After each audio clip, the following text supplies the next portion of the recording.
All right. I want to do 3, 2, 1 snap this week. Ready? All right. 3, 2, 1.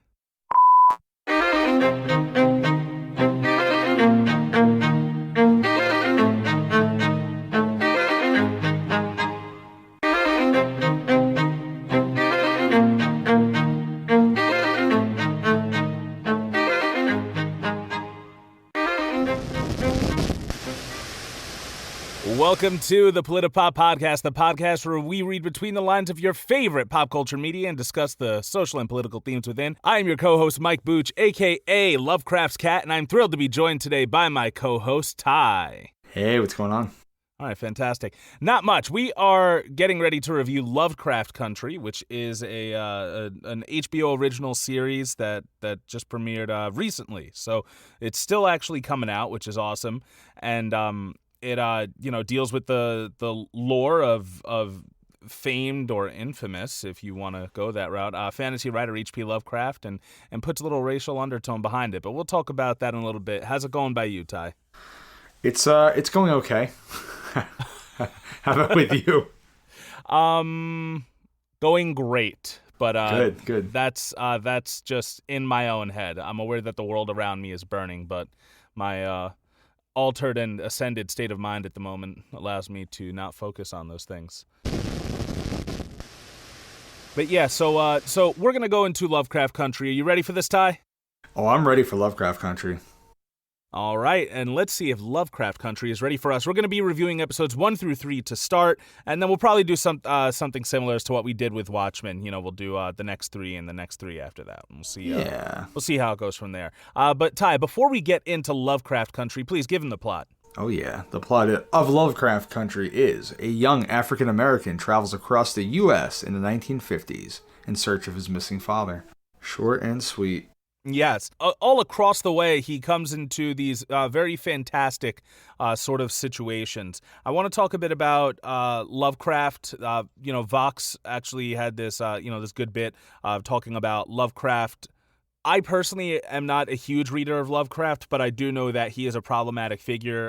Go to our show notes and sources at politipoppodcast.wordpress.com and see this article from Vox in which, with Lovecraft Country becoming a thing, they talk about his history. They say his work saturates modern horror and literary fiction. He has directly influenced countless writers of modern horror, from Stephen King to Junji Ito to Guillermo del Toro. His monsters and the men who encounter their cosmic evil have left imprints everywhere, from Alien designer H.R. Geiger to the otherworldly tentacle monsters of Stranger Things to True Detective's Rust Cole. There's a prehistoric sea cucumber named after his most famous creation, Cthulhu. Yet H.P. Lovecraft and his works of literary horror are long overdue for a cultural reckoning, because Lovecraft may have been one of the 20th century's most influential writers, but he was also one of its most gallingly racist. Lovecraft leaves no room for debate about separating the artist from their art. He injected many of his most famous and beloved stories with overt racist metaphors and frequent blunt literal racism. For the past decade or so, as the extent of his racism has become more widely known and acknowledged, horror and fantasy writers whose landscapes are saturated with Lovecraft's influence have been trying to figure out what to do about him. I'll leave it at that. But it is interesting knowing what we do about him that this is now being kind of like repurposed and taken back kind of like as a means of agency, rebellion even, by black writers and black actors for a show that showcases Lovecraft's greatest works in the lens or from the lens of people of color, from black Americans. I think that's a really great way to use his work, knowing who he was as a person. Yeah, I definitely think the title, has multiple, reasons for why it's called Lovecraft Country. Obviously, they're, like you said, they're portraying a lot of these creatures and things that he came up with, but also showing the racism of the United States, right, as these characters travel across it and interact with different people. And it's based on a book, so it was a novel. It came out, I think, in 2017, I want to say, maybe 2016. So it's a few years old. But I've heard great things about the novel, have not read it myself. But I jumped right into the show, wanted to give it a shot. And it's interesting, to say the least, right? It's definitely definitely takes some weird turns. Yeah, it's interesting how stuff kind of comes back around, right? As we discuss all of the same the same themes. We've really been tackling race with a lot of the stuff we've been reviewing lately, and we just talked about Jackie Robinson and Chadwick Boseman last week, and of course at the beginning of this is some wild fever dream in which Atticus he sees that he's facing down Cthulhu, and then all of a sudden Jackie Robinson comes up and starts beating the shit out of it with a bat. Like, I was like, oh, what do you know? Much like Jackie Robinson, Atticus is a veteran, albeit not from the same war. Well, Atticus is like, we find out very quickly that he loves reading, right? He's a huge fan of fiction, of science fiction, horror. He's an old school blurred. Yeah, so this dream is filled with things that I think are important to him. So he's probably a reader of Lovecraft. He obviously was inspired by Jackie Robinson. He is a returning soldier. So these things all meld into this quick dream, which was very over the top to me. I don't know how you felt about it. I was a little taken aback by it when I first saw it. But I really like the scene that follows when he wakes up on the back of the bus, traveling through Kentucky. And he has this great exchange with another, black woman on the bus, the only other black person on the bus. She goes, "Just going over another bridge named after some dead slave owner. Finally made it to the promised land. Hallelujah, amen." He goes, good riddance to old Jim Crow," and he flips the bird out the window. And then you see the sign says this part of the bus is for the colored race.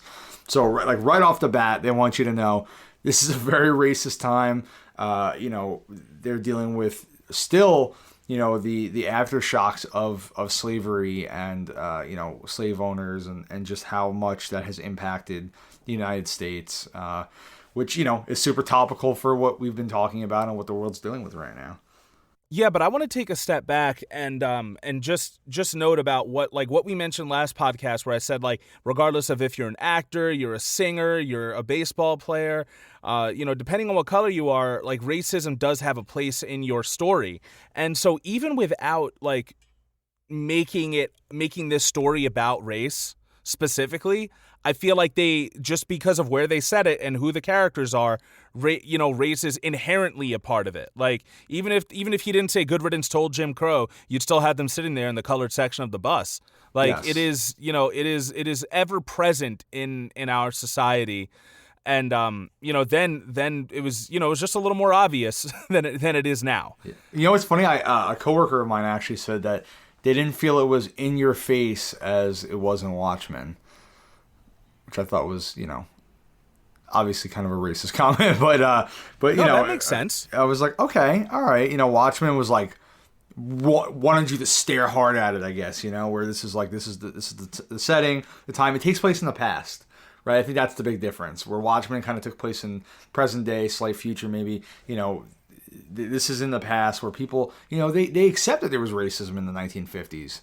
Yes. So it's easier to stomach that, I think, for white folk. Yeah, I think if you're like a white person now, even a white liberal, if you're watching something that's based in the 1950s, obviously racism is going to have to be a part of it. But to see it now in what they consider to be a post-racial America after Obama's been president, we've had a black man as president, like, I think it does make them uncomfortable to be like, come on, like, it's not this bad anymore. It's not that bad. Yep. And I think that's the problem, is having to reconcile with the fact that, guess what, man, 1950s just put on a whole new shade of paint, and it's still the same place. Exactly. And it's easy for them to say because they're not the ones that are being affected by it directly, right? They get to live their life without having to recognize, racism and systematic racism.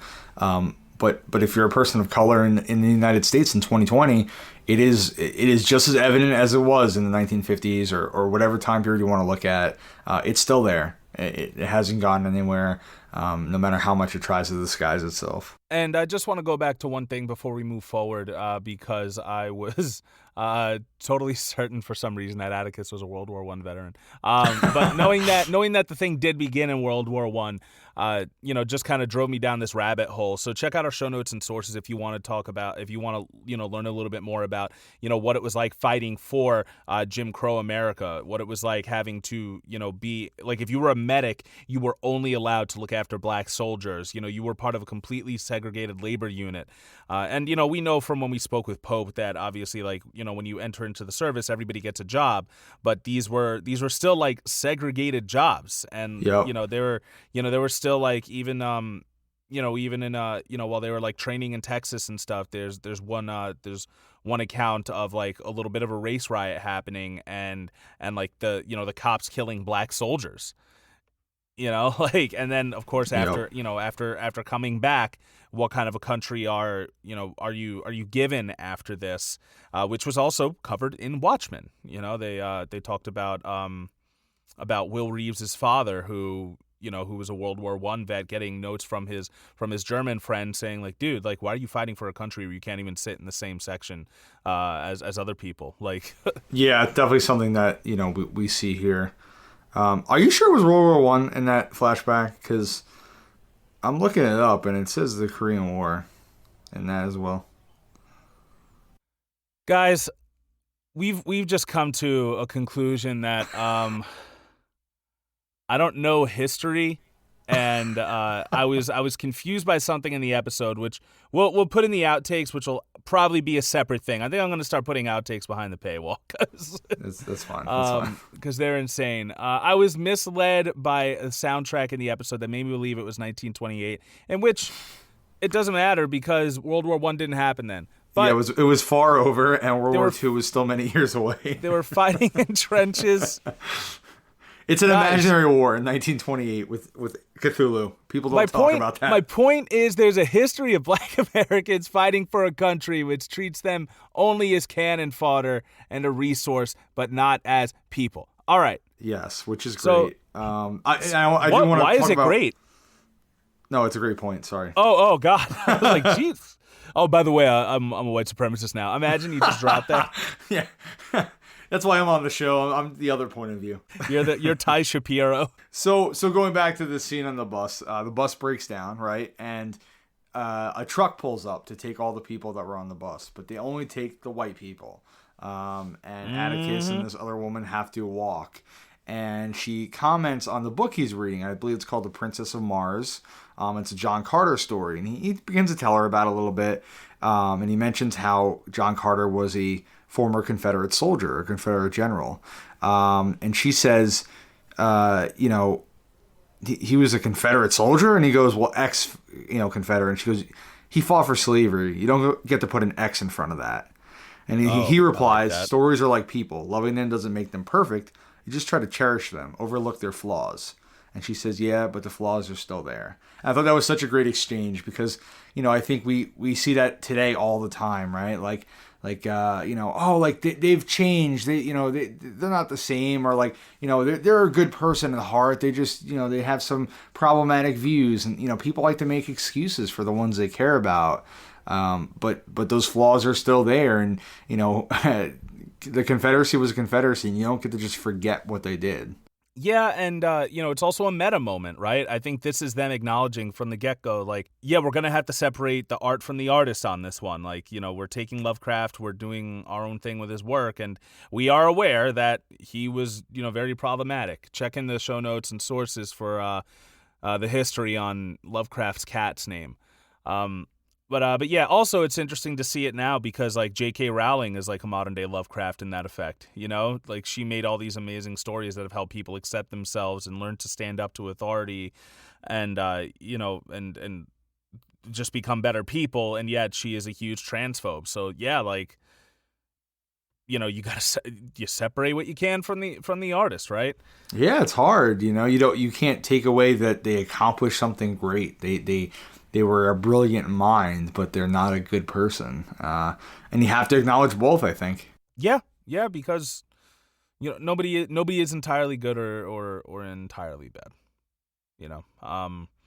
But speaking of bodies, they had this really awesome moment between now this is Atticus's aunt and Uncle George, right? Yes. Yep. Now, we get introduced to them, and they're, waking up in the morning, and I just thought it was really great to kind of like normalize, like sex between older people who aren't also like super in shape people, like they're both a little older, they're both portly, and they're both like just being sensual and erotic with each other. I thought that was nice representation to see personally, just like really I agree in a regard, but I also feel like this is a typical HBO show. They have to check off certain boxes. So like, we didn't even see her boobs. Every episode needs some sort of sex scene. Every episode needs a sex scene, which we saw a lot with the early seasons of Game of Thrones and pretty much every other show that they've ever made. So that's one thing I'm like, okay, we don't necessarily need all this, but okay.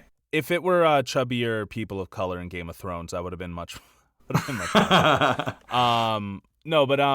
But yeah, we also see that like this is a story about a family with a black-owned business too, and that Atticus's Uncle George, he is, he's like a tour guide, and he gives people safe passage, a modern day Harriet Tubman sort of thing, because he says specifically, like, we provide safe passage for Negroes to travel. So once again, even if it's just a story about people running a business, it still has to have race in it just because of where it's set and who it is. Well, this is based on, real things that happen. People made, travel guides for other Black Americans to use so they would know what towns to avoid, what areas were safe, how to get around, because, the KKK and just racism in general was very, very strong, right? The segregation was still heavy in the country, and, depending on you could be killed just for entering the wrong town, right? So they really, this was so vital to saving lives, and his uncle took upon himself to do this, and he's obviously very successful at it. Now, episode 1, I didn't realize that they put all of this in episode 1. This is the sundown town. Yes. Yep. There's a lot that happens in the first episode. Yeah, it really is. And we spoke about the sundown towns when we were covering Watchmen, which, by the way, Regina King, Yahya Abdul-Mateen, both just won Emmys for it.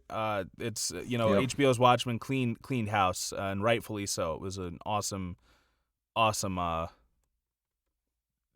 work of art, awesome series, awesome season, whatever you limited series, I guess. I don't know. Yeah, exactly. Maybe I should do an extra segment where I just read Twitter beefs I'm having with people, because I had something with Watchmen recently too.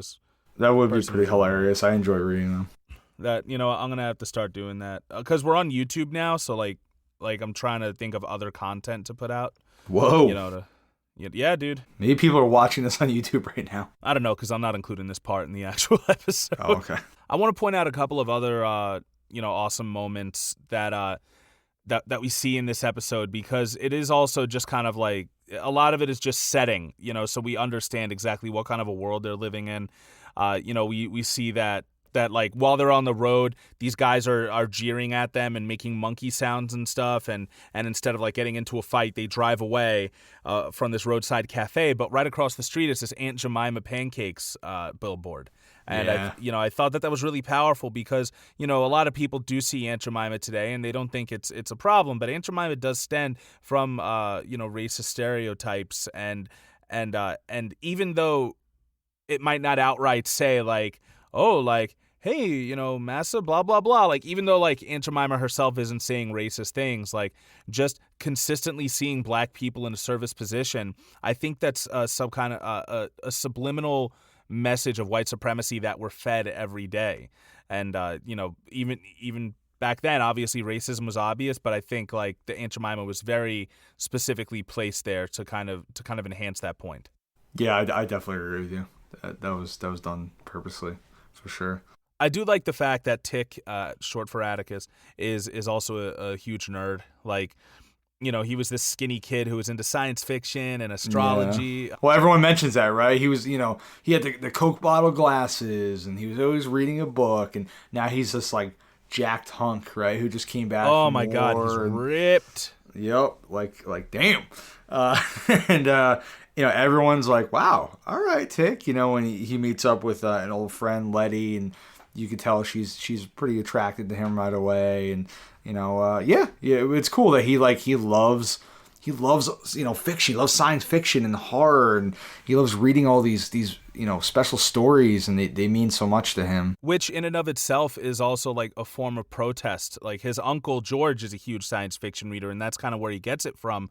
But when you think back to like when black people weren't even allowed to read, like reading is seen kind of as like a privilege. It's a rite of passage. It's it's something you get to do, not something you have to do. And I think it's great to see that illustrated in the character of Atticus. Yeah, there's some great family drama here too that they briefly go into, because Tick is returned back to find his father. I think he mentions right in the first episode that his father wouldn't let him read H.P. Lovecraft because of the racism in it. His father wanted him to be educated, but he also didn't want him to read, from certain, white writers and things like that. Whereas his uncle kind of has pushed him in the other direction to kind of explore all works of fiction and all kinds of things like that. So there's definitely a contrast between them. And Tick says early on that he joined the army to get away from his father. So we know that he's not close with him, not in the way that he has that same relationship with his uncle, where they seem to have a really good rapport. Yeah, between his uncle and his father, there's a history of abuse from their father, and they both clearly take different levels of it and come out as very different people for it in the end, which we see as the story progresses. One of the most powerful images to me was when they drove by the black people standing by a bus stop, and right behind them was this big billboard with a white family in a car, and it says, "The world's highest standard of living, no way like the American way." And it just shows that that despite all of the progression that America made as like a young country made up of a bunch of puny colonies, like the incredible boom it had, it was due to slavery, to free labor. That's how you have a poor small country that becomes a global superpower in such a short amount of time. But it does show that not everyone had access or still does have access to that high standard of living. And it's shown just in that image. And, you can have Jackie Robinson beating up Cthulhu all you want, but that was actually the most powerful image of this episode for me was, that line of people standing at the bus stop while, there's a white family in a car behind them living the American dream. Yeah, you actually sent me a screenshot of that. Yeah, I took a picture of it. Yeah, I had to. I even turned the subtitles off for it and everything so I could get a good one. There's so many little things that kind of support that too, right? Like Letty comes home and she, they're in Chicago and they're in a primarily black neighborhood, right? Where it's all black citizens on the street. And we see like a white police officer turning off a fire hydrant as the kids are playing with it, and he looks really angry. He won't even let them have that. And then, Letty says to her sister, she needs a place to stay. She's going to get a job. And they talk about how she doesn't want to clean houses because that's one of the jobs that would be given to her. She wants to work in one of the stores. And her sister says, I've been trying to, apply there for years and they've never hired me. You think you're really going to get a job there? So the opportunities for them are so limited. They don't have the same chance to walk into a department store and get a job there, as silly as that may seem, right? Doesn't seem like the greatest job in the world, but for some of these people, that was a dream, just to have that opportunity. And this is important to realize today, too, because a huge argument is like, I never owned a slave, you were never a slave, grow up. I never, burned a cross, you were never, fighting for civil rights or anything like that. So, so story over, blah, blah, blah. But it's like, the 50s aren't long ago at all. And, just think of how while your grandfather or grandfather's parents, or great grandparents were coming here and making a name for themselves and everything, and starting, maybe they were working those lowly jobs and starting to build up some sort of wealth for you to have in this generation, that there are a lot of people whose grandparents, great grandparents, ancestors in general didn't have those opportunities. So, even though there may be equal opportunity for a black person and a white person to walk into CVS right now and get a job, the fact that that opportunity wasn't there, back then has still rippled into today. Yep. So talk about the restaurant real quick, the restaurant and then the sundown chase are like the biggest. Yeah, so Tick's Uncle George, I think he knew about a diner, right? That I think he had been to before. So they go into this town, and things look different to him this time. And when they pull up, he's like, I think this is the place. He seems a little unsure. They wind up going inside to order. Yeah, I think he said he actually got like a note on it too from somebody, saying this is safe specifically for black people to eat here. Yep. So they go inside to eat, and there's a white gentleman working there, and another white man who leaves immediately when they come in. And they're trying to get served, and there's definitely some tension in the air, right? You can tell that this is not a common thing for this diner. And I believe Letty goes to use the bathroom, and while she's doing that, she overhears the man working there, calling someone on the phone, talking about how there's black people in the restaurant. So she runs out, and she's like, we got to get the hell out of here now. So they get their stuff, they jump in the car, and they take off, right? And all of a sudden, right around the corner comes all these, these good old boys with their guns, and they start firing at them. They're Can I pause real quick? Yeah, go ahead. Because there's another thing that reminded me of Watchmen, and I didn't even know this was a thing. But while Atticus is sitting in the diner, he looks at the walls and see that it's all brick inside for some reason. It's all like white brick. And then and he says, why did you say, Uncle George, why did you say that the White House was painted white? And he was like, oh, well, after they built it back up, after it was burnt to the ground, they wanted to cover up the burn marks. And Atticus moves a tile and sees the burn marks underneath, and it turns out that this place used to be for black people. It used to be safe for them to eat at, but guess what? It got burnt down, and it's not like that anymore. And that's similar to what happened in Watchmen, where the one guy was Molotov that deli and then took over the deli later on in the story. So common practice, yeah. Bullying and just destroying people's lives. Yeah. They don't outwardly say this is the KKK, but it's obviously a contingent of they're not racists. Boy Scouts. Of racists who are willing to murder these black people for trying to eat in a diner. And it turns into this crazy car chase with them firing at them, and Tick has a gun of his own, so he starts firing back, and it's a pretty wild scene. Yeah, there's I was blown away to see Tick actually firing back because, I guess at a certain point, there's this unspoken tension between white people and black people that I remember seeing in 42, and also, we see it, you're going to hate me for this, but we see it in the beginning of Umbrella Academy Season 2. Also, there's this idea, this whole idea of, white people, they specifically, wanted black people to lash out back then. They kept egging them on. So that way, when they finally did something, then it was okay to fight them and do whatever you wanted to them. And, so I was surprised to see, Atticus actually shooting back. But at this moment, they were already being shot in the first place. And this is... the whole just give me a reason, right? Just give me a reason to do it. Give me a reason. But, Tick he's a soldier now.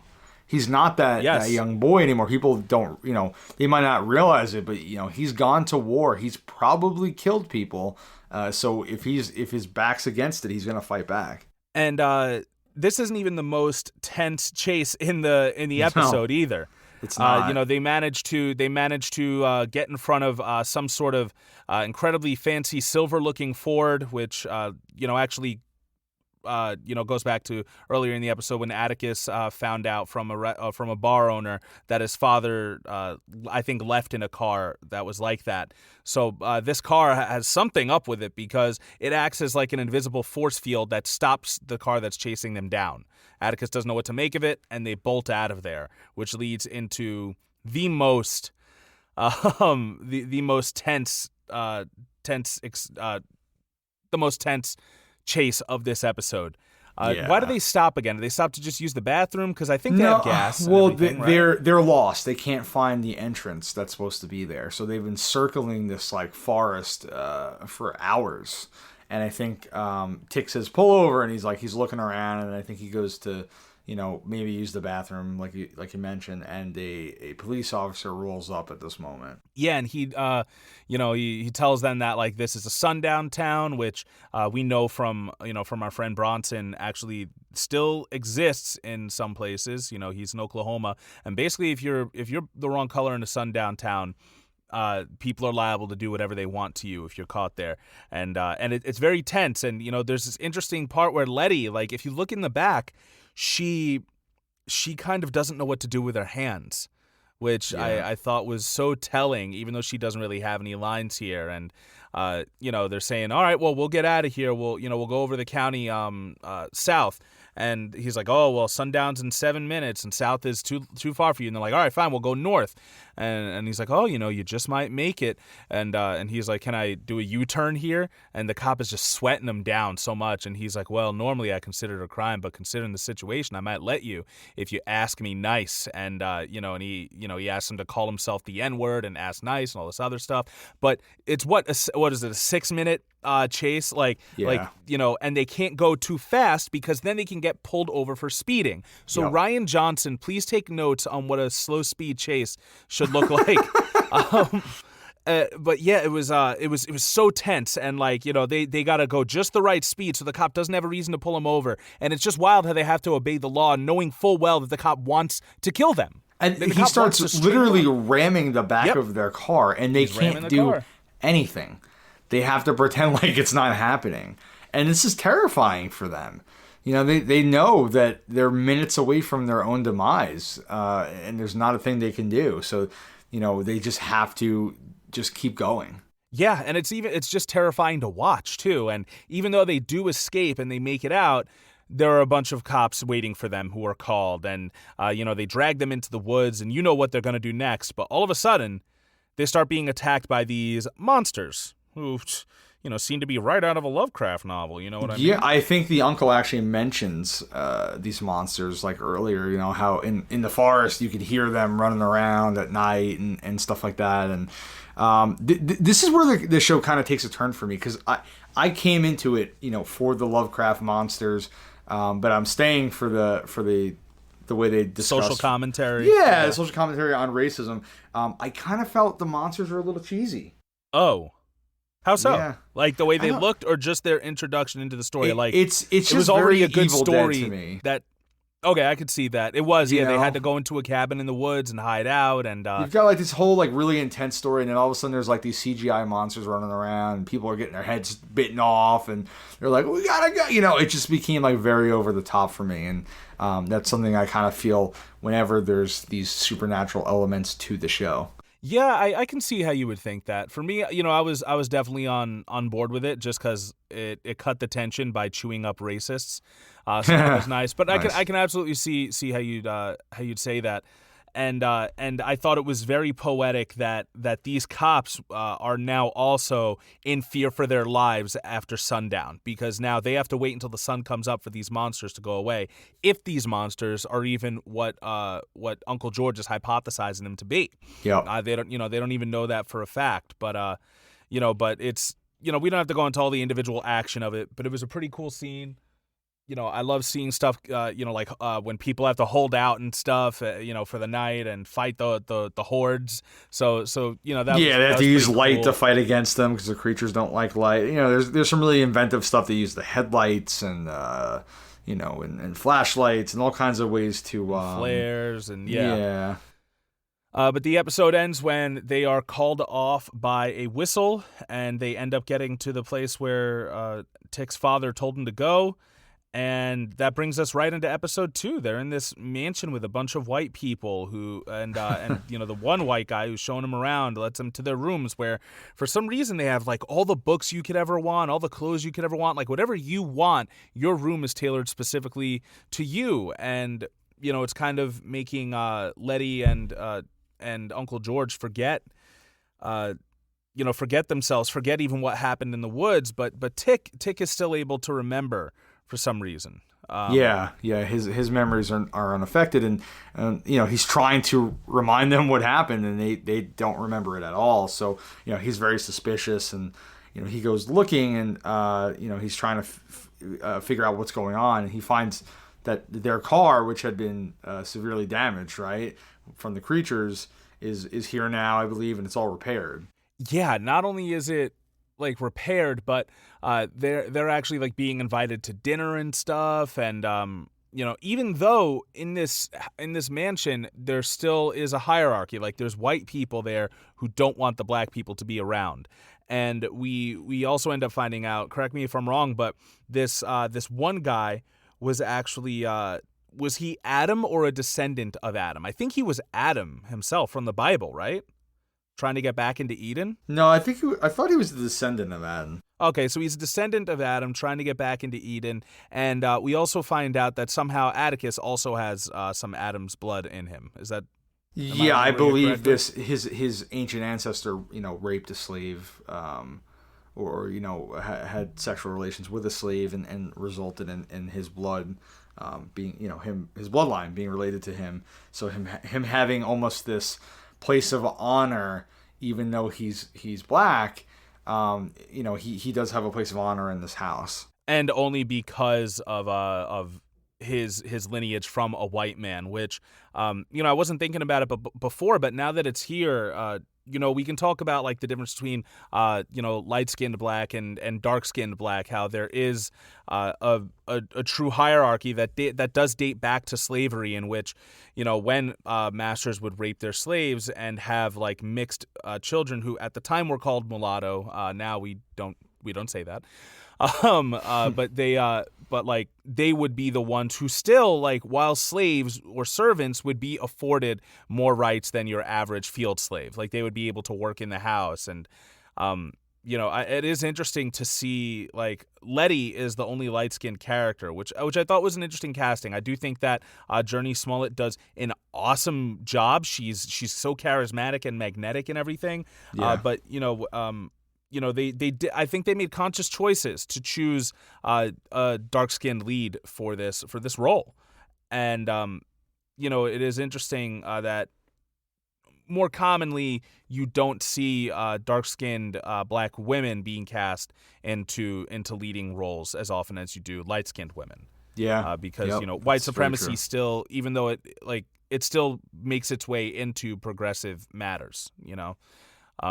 It hasn't come up in the show, like the difference, because even Letty's sister is a lot darker than she is. Yes, yeah, Ruby, she is much darker. And then also she's a little more portly too. So it is interesting to see the things that they both fight about, and the privileges one might be afforded that the other isn't afforded. The big climax of this episode is in which they start. Do you want to talk about anything else that happens in this episode in regards to like the woman with the dogs? Or... Yeah, I mean, you did mention that they had been, when they were being chased, in the last episode at the diner, there had been this car that pulled up. So the driver of that car is the daughter of the man who owns this mansion, right? The descendant of Adam, Christina Braithwaite. And Braithwaite, I think. Braithwaite, thank you. Yeah. And they bring up some really great things about women and sexism in here as well. There's this secret society that is formed for these descendants, and while Tick, even though he's a black man, he actually is able to command a lot of these people in the society because of his bloodline, and tell them to leave the room right when he wants to. Which is a great reversal to see, yeah. Yeah, but Christina doesn't get these same privileges because she's a woman. And even though she's a white woman, she still is being, oppressed. And her father is the leader of this group, and she is still relegated to just being, on the sidelines. And we quickly learn that she's quite brilliant. She knows what's happening here, and she begins to plot with Tick, to try and help him out because she knows what's going to happen and he doesn't. And also there's some great moments where they're alone in their rooms and they all experience some very, personal situations, right? Letty is she sees Tick come to her and they're going to make love because she's obviously very attractive. She wants him. And he turns out to be like this demonic version of himself that tries to like rape her with like a snake penis, right? So and he has the snake, which goes to the biblical nature of the entire mansion as well. Once we find out what the history is, and George sees what appears to be a former love of his, right? Someone that his is a lot less upsetting, I guess, because it's kind of a happy moment for him, but he knows it's not real and he has to let her go. And Tix is very interesting because he winds up fighting what seems to be a female Korean soldier that he recognizes, I believe, and she tries to kill him. And this is very traumatic for all of them. When it's over, when they escape the room, they're all shaken up, and George, the uncle, kind of brings them together, and he's like, they're trying to drive a wedge between us. We can't let them do that. We have to stick together. It kind of reminded me of like the Lotus Eaters, which is a Greek mythology thing. Like you go into the land of the Lotus Eaters or whatever it was, and you like eat these lotuses, and you lose all sense of like time and space and where you are, and you just want to stay there. It's like a casino basically. But yeah, but it was very interesting to see how the whole place worked. It seemed kind of like magical and a little bit of mystery and a little bit of whimsy, and I like that. At the very end we have this moment where Atticus agrees to help this not Adam dude make it back into the Garden of Eden, and they start doing this whole ritual, and you see Eden forming around him while this awesome song is playing, and it's called Whitey's on the Moon. Well, I'm not sure if it's called that, but the main chorus is Whitey's on the Moon, and it talks about how I can't pay my rent, but Whitey's on the moon. I'm homeless, but Whitey's on the moon. I still have to sit in the back of the bus, but Whitey's on the moon. They want my tax dollars for another war they got to fight, but Whitey's on the moon. As in, no matter how well America seems to be doing, it can't be a reflection of how well people of color are doing. And it's married back with this idea of religion, at least this is how I saw it, about the history of religion and how it's been used to oppress black people. And it's, it was used to justify slavery, and it's wild how it's made its way into so much of the black community as well, despite being used as an original tool of oppression. That's how I saw this scene, with what Adam was using Atticus's body for. So at the end of episode 2, Christina gives a lot of hints to Tick on how to survive this ordeal, because they're going to use his blood, right, to open this portal that will get her father, through this gateway. It's a whole very sci-fi-ish kind of situation. And we realize that Tick. Yeah, we don't need to have all the jargon down. Yeah, he has he has some sort of power over this situation. He uses that to basically kill all of these people in this cult, in this group, and the mansion begins to collapse. But unfortunately, they had been forced into this situation because Letty had actually been shot and killed, and then his uncle George was also shot.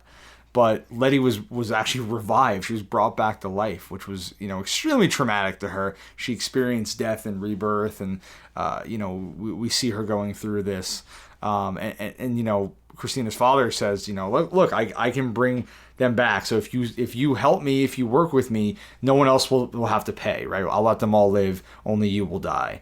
So, that's why he agrees this in the first place. But unfortunately, his Uncle George does not make it. He dies from his gunshot wound. And this is after finding Atticus's father. Yeah, they find kind of an asshole. Yeah, it's a pretty funny moment too, right, where his father escapes just as they find him.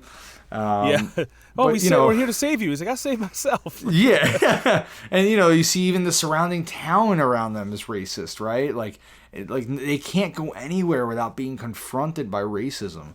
So Atticus is reunited with his father, but he loses his Uncle George.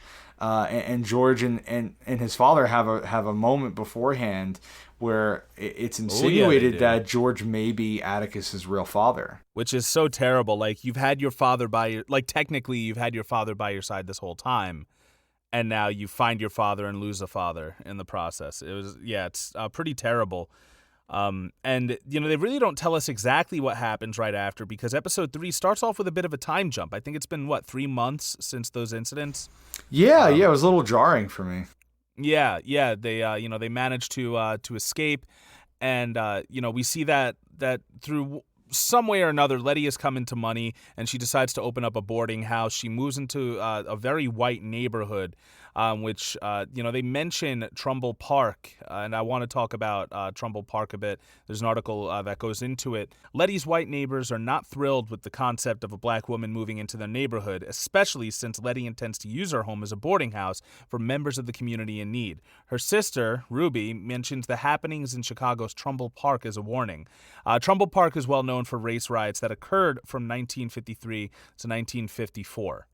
And, they talk about those, this episode brings up the energy of those race riots in which, white people start coming through and intimidating them. They leave bricks on the horns of their cars. So, like, they're constantly, constantly in the heads, right in the background of these black people just trying to live their lives.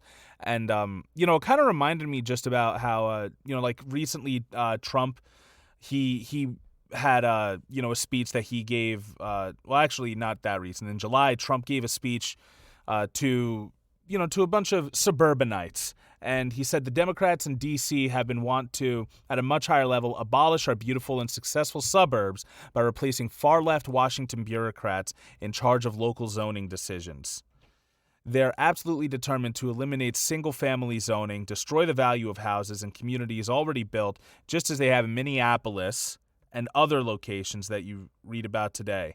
Your home will go down in value and crime rates will rapidly rise. And he also says, what will be the end result is you will totally destroy the beautiful suburbs. Suburbia will no longer be as we know it. So they wanted to defund and abolish your police and law enforcement while at the same time destroying our great suburbs. So that same sentiment comes from somewhere, and it does come from history. The idea of if neighborhoods got, white neighborhoods got any black in them, would start blackening the neighborhood too much, and it would bring crime and all the other things that they believed black people brought, which is not true. Yeah, not true at all. It also combines their story with a subplot about a haunting in this house. And this house is not only haunted by a bunch of black people who were tortured and killed in this house, but also haunted by the person who did these things to them. So they're all, caught together. Now, I want to know, given your takes on the monsters in episode 1, how did you feel about this plot? It seemed kind of like American Horror Story-ish. That's exactly how I felt. I felt very American Horror Story. This whole series kind of feels American Horror Story-ish in a lot of ways, where there's all these different, supernatural elements happening and different storylines, which will, I assume eventually connect, but exactly that's the vibe I got from it. I didn't mind it as much. I thought there were some really gruesome frights in there and scares, but as a whole it worked for me. Yeah, this was wild to see because they made sure that the ghosts, they looked a little bit different. Like maybe they would have the body of a man and the face of a baby. Or which I don't know if it's on purpose, but I can always read into everything. You know how I do that, right? So, it could be the idea that black, for the most part, black people never really get a chance to live out their childhoods because they have to grow up so fast. They're considered older and they're tried as adults at a younger age. So, they have no choice but to be adults. So, that may be the case with some of these ghosts, and also we see that some of them are missing body parts, and that they were not just tortured and killed, but they were also part of experimentation. I want to talk a little bit more about that experimentation, which is very unfortunately based in real life. Starting in 1932, 600 African-American men from Macon County, Alabama, were enlisted to partake in a scientific experiment on syphilis. The Tuskegee study of untreated syphilis in the Negro male was conducted by the United States Public Health Service and involved blood tests, x-rays, spinal taps, and autopsies of the subjects. Notice that last part, the autopsies. So the goal was to observe the natural history of untreated syphilis in black populations. But the subjects were unaware of this and were simply told they were receiving treatment for bad blood. Actually, they received no treatment at all. Even after penicillin was discovered as a safe and reliable cure for syphilis, the majority of men did not receive it. Wow. So they intentionally used black bodies as experiments, as guinea pigs, to die off so they could study what syphilis does to you. We also check the show notes and sources if you want to see a bit about the history of gynecology and how the man who like pioneered gynecology studies did so by doing terrible things to slaves and black women and just absolutely mutilating them to find out the things that we know about the woman reproductive system.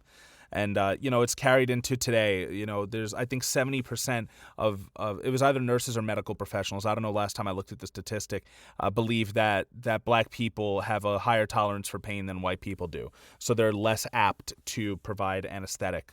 Especially for black women. So often they're not given the same medical advice or treatment as white people. Yeah, P. Diddy's girlfriend died of a fucking lung disease, like a cold, like a pneumonia. That's what she died of. And even black doctors and nurses will actually do this because I think it's so ingrained in our system. The systematic racism is always there. That even though they too are people of color, they're so used to this idea. They're taught this, I guess, through medical school and in other ways that to treat people like this, and it's really horrible, because at the end of the day we are the same, right? It just very very little differences between us, and increased pain tolerance is not true. Yeah, and what's also not tolerated by Letty is all of this abuse that she's facing from these local white people. So she loses her patience for them, takes a baseball bat, starts smashing the cars that they left there, smashing the bricks off of the wheels, and which luckily they're able to get rid of all the weapons involved in this before the cops come. But as she's being arrested, they try to Freddie Gray her. Which, if you don't know about Freddie Gray, he was a man in Baltimore who cops, they arrested him alive and then treated him so badly while transporting him in the van, like didn't secure him or anything and drove very erratically, like it broke his back, it killed him. Yeah, and they try to do this to her, right? They buckle their seatbelts and they drive around. She hits her head and she's knocking around in the vehicle, and it's very, very abusive. Yeah, and while I know this is historical fiction, I do wonder if that tactic did come from old school policing. I wouldn't doubt it, but I can't say for sure that it did. Yeah, so listeners, take that with a grain of salt, please. They also give a nice little nod to Eddie Murphy here when they had the ghost saying "Get out." He says "Get out." I didn't even house. Catch that. That's yeah. funny. There he goes, "Get out," and then he goes, "Of my house," which that joke by Eddie Murphy is also in the show notes, and that's what inspired the title for the movie, Get Out, as well. So Letty has to combat racism in this life and in the afterlife. She's able to bring together all of those ghosts who were suffering and trapped in this house, and instead of them getting out, they tell the white ghost who tortured them and killed them, they tell him to get out. And it was a really beautiful, powerful moment. And they were able to actually exorcise him. And as they do, all of the ghosts start taking their natural form and humanizing and actually becoming beings that look like people. And that was really great as well. Right after they butcher a bunch of racists that broke into the house, right? Oh, I totally forgot that part. Right, with the elevator chopping off the guy's head. Oh, they definitely foreshadowed in the first few minutes. How did you feel about like the voodoo ritual scene? Oh yeah, I forgot that happened. I was pretty stoned watching episode 3. I mean, I can't speak on it one way or another. I do know that it's a trope. It felt a little unnecessary to me, but you know. In that, if they were in Louisiana, that would be a different story. Yes, agreed. Because it's such a part of their culture. Yeah, culturally, that would make a little more sense. They were just like, "Yo, they're in Chicago, right? We're in the Chicago suburbs, and we just have a witch doctor hanging around." Yeah, classic. You know. Yeah, that was an interesting choice they made, but I'm not gonna condone nor condemn it. But yeah, I do like how they. I'm not sure how much of this they do on purpose. Like, if they did do the experimentations on purpose, knowing that I would watch it and make that make that analogy or not. But I honestly wouldn't doubt it. If we know anything about HBO, they're really good. Not HBO specifically, but like, they're not going to put people to write their shows that don't know what the fuck they're doing unless it's Westworld season 2. Right. And they'll, like Lindelof in that writer's room put a lot of subtleties into Watchmen, and I think a lot of subtleties are being put into this as well. That it's there if you want it, and if you don't, then that's fine also. But yeah, I definitely appreciate kind of different aspects of the Black experience. They're choosing to mix them with the fantasy. I am interested to see where the fantasy and the horror do go, though. Yeah, because things don't really progress as a whole in this episode much. Like Tick, I think, was getting ready to leave again. He winds up staying because he runs into Christina again. And he actually tries to kill her, right? Who's Christina again? The woman that he knew from Korea? Braithwaite. Oh, sorry. Okay. So it turns out that Tick tried to murder Christina Braithwaite, but she uses some sort of magic spell to actually control him. And this winds up tying into how Letty was able to buy the house, because I believe she tells Ruby that she had gotten an inheritance from their mother, and that's how she was able to afford it, which Ruby's very upset by. Why would, Letty, who didn't even go to her own mother's funeral, get this money? Oh, yeah. It turns out that Christina is actually the one that provided the money for Letty to buy this house. So there's something in the house that she wants, and she tries to leverage Letty to assist her by kind of telling her how violent Tick is and revealing that moment to her.